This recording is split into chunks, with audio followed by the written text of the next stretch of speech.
Now let's go to this story now, this very sad story. Today marks 6 days since 6-year-old Lindokuhle Xulu fell into an open manhole and he still hasn't been found.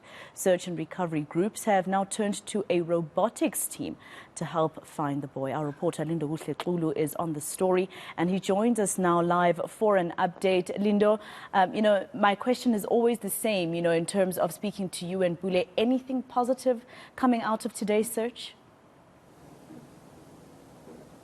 Well, something positive we can accredit it to the fact that the city of Johannesburg, in its efforts to actually locate and find the 6-year-old Lindokuhle Xulu, is in fact continuing. They are bolstering their support and they are ensuring that everything, continues to develop, in a sense that they are even employing those robotics, help to ensure that there is a certain level of certainty in terms of the fact that they haven't missed anything. We do understand that today that process of the robots going into that particular network of pipes will be beginning a little bit later on, while the search also continues here where we are, and this is where some of those pipes converge. So what is positive is the fact that we are seeing that they are not giving up. The family has been promised that they will continue to search until they find something, and that is exactly what is happening on the positive side. But you are right in saying that there is still that lingering thing of saying that the child hasn't been found.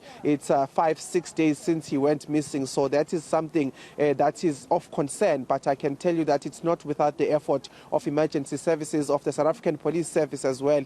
They are here, they are continuing the work, and they are promising that they will not stop, as much as that promise was made as well by the city of Johannesburg's Mayor Mpho Phalatse. But let's speak to Dr. Robert Mlaudzi, who's just going to give us a sense of what will be expected today. 6 days has passed. You are still continuing to search. Just tell us what will be happening today differently. I know that the process of those robots actually going down the pipes is going to begin today, but just tell us what we should expect today. Yeah, the plan for the day today is that we will go back on the second section from where the incident occurred on Sunday, when the young Lindokuhle Xulu fell into and slipped into a manhole. So we will request our colleagues from Johannesburg Water to divert that water from that second section of the pipeline, and then from there we will be able to send our technicians along that line. And then over and above that, we will be sending robots in that line where we've got a challenge of methane gas, whereby it is that section just under the railway line. So that robot will assist us. Will have it actually be mounted in a boat with an underwater camera and also the camera on the surface.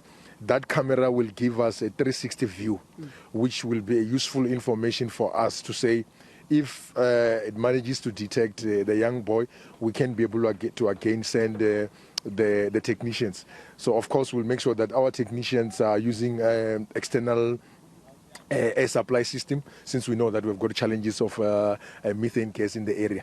And then while we are doing that, trying to clean up that whole pipeline, our colleagues from Johannesburg Water will be continuing to clean up the chamber, because yes, we are cleaning up the line, but we are pinning our hopes at the chamber and also towards the plant itself. So those lines, from the 3 lines from the split chamber to the plant itself, if we manage to clear them up, we believe that we might be able to locate young Lindokuhle Xulu. So those are some of the processes which will be happening today. So the cleaning up at the chamber is continuing.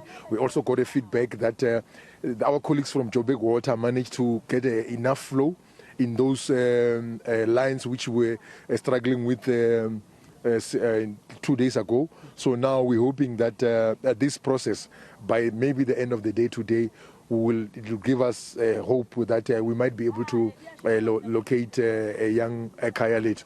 Of course, if we don't get any results, we will re-strategize and come up with another plan, because we have made a commitment to the family of Makata that we will do our best. We'll make sure that we utilize all the resources we have as a city. So every time when we start with our operation, we normally brief the family as to our plan of the day, and also in the afternoon we'll also brief them on the day that was. So we are still on that commitment.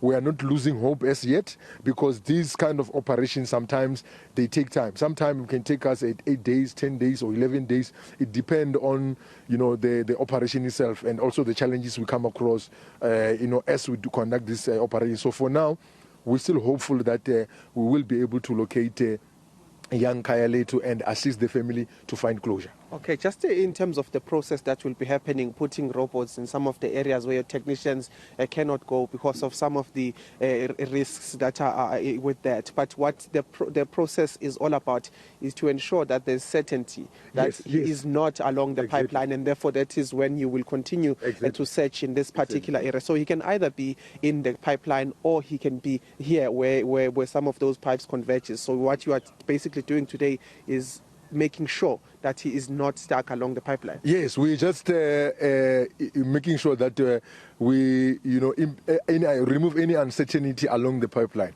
And then we know now, after that, we have cleared any uncertainty along the pipeline. We know that now we are relying on the split chamber itself. So then our focus now will change now, and we'll only focus on the split chamber. Hence, I'm saying either way, we're hoping that along the pipeline, as we using this strategy of robots, and also sending in our technicians with external supply system, and also while our colleagues from Joburg Water are continuing to clean up the chamber, one way or the other, we might get good news for us, which will assist the Magadla family to find closure. All right, thank you so much. Ntate Robert Mlawuti there from EMS, just speaking about the fact that hope has not been lost from them. Today is all about doing a thorough job in terms of checking the pipeline, especially in areas where their technicians cannot go. So those robotics that have been brought into the picture will in fact be put in some of those pipelines. It will be giving them a live feed in terms of what exactly is happening there. They are making sure that the 6-year-old is not stuck in any of the pipelines, and that at the end of the day, they are going to continue to search this particular area where all of those pipe converges, and this is where they believe if at all he fell into that manhole, then he would be found in this particular stretch, in this particular area where some of those pipe converges. So that is the process that will be taking place today. We will also be moving with EMS just after their strategizing meeting here towards where the robots will be put in, just to continue to give you an update in terms of the efforts that are going as far as finding the 6-year-old Khaya Lethu Magadla. All right, Lindokuhle Xulu, thank you very much for that report. Sounds very positive. Hopefully that robotics team will come with something positive to tell the family today.